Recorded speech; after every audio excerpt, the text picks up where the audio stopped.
Start with the big story that we are tracking on WION at this hour, where envoys from several foreign nations, including member states of the European Union and other OIC nations, are on a two-day visit to the now erstwhile state of Jammu and Kashmir. This is the second day and indeed the last day of their visit. The envoys will be visiting the winter capital Jammu today. They will be making a first-hand assessment of the ground situation which is presently underway by the envoys.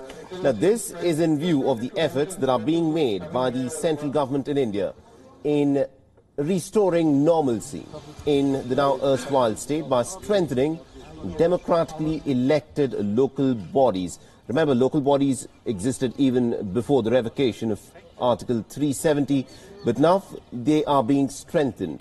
Now, this is, of course, the third visit of foreign envoys to Jammu and Kashmir in the last 18 months after the centre had de-operationalised Article 370.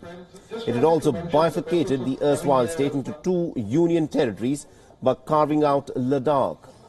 Now, before concluding their visit, these group of foreign envoys, predominantly from the European Union and African nations, are also scheduled to call on the Lieutenant Governor Manoj Sinha and the Chief Justice Geeta Mittal.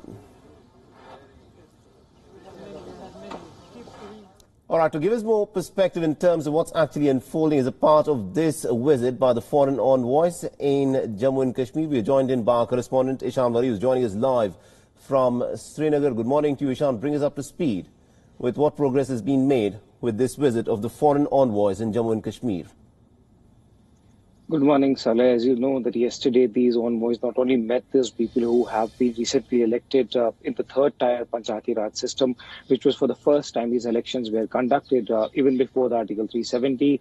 The three-tier Panchayati Raj system was never established in Jammu and Kashmir. To show that success and how they have been able to conduct the elections peacefully, the government has brought all these envoys to Jammu and Kashmir. And particularly it becomes important when the 4G has been restored, because the previous delegations who have met these envoys had raised an issue that there was no 4G internet connectivity, which was not only hampering the business but also the tourism industry on which most of the people in Kashmir rely.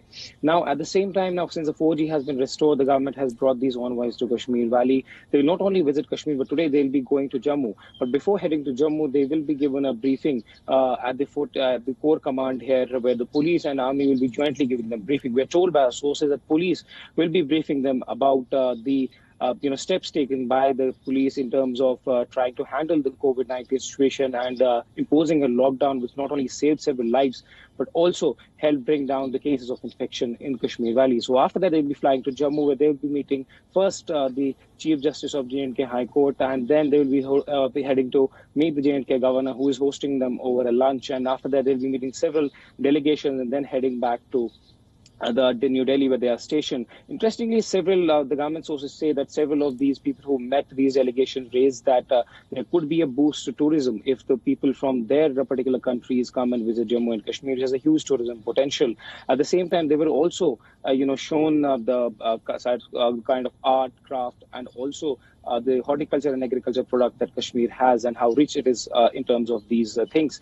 And at the same time, mainstream political parties, particularly the National Conference and PDP, have criticized these visits because none of the mainstream political party has been invited to meet them. But yesterday we saw several DDC members, the mayor of J&K, Srinagar Municipal Corporation, meeting them and telling them about the situation that's in Kashmir Valley. Now we have also to see that in the evening yesterday, on the same route which leads to the hotel and is some 1.5 kilometers away from where these envoys are staying, an attack took place on a non-local, wherein a son of a local eatery was shot and injured. He has been shifted to hospital. So that also, could bring a negative message for the government, because these envoys are keenly observing Jammu and Kashmir, and since they are in Kashmir Valley and the attack happening on a road which leads to their venue is something which has come under a question from the police. Also, now police had yesterday launched an operation, but they couldn't nab the attackers who came there and fired at them. But today we'll have to see that the administration will be briefing them in Jammu, and also they'll be meeting policemen, police officers, administration in Jammu, where they'll be briefing them about the development measures that the government is taking in Jammu and Kashmir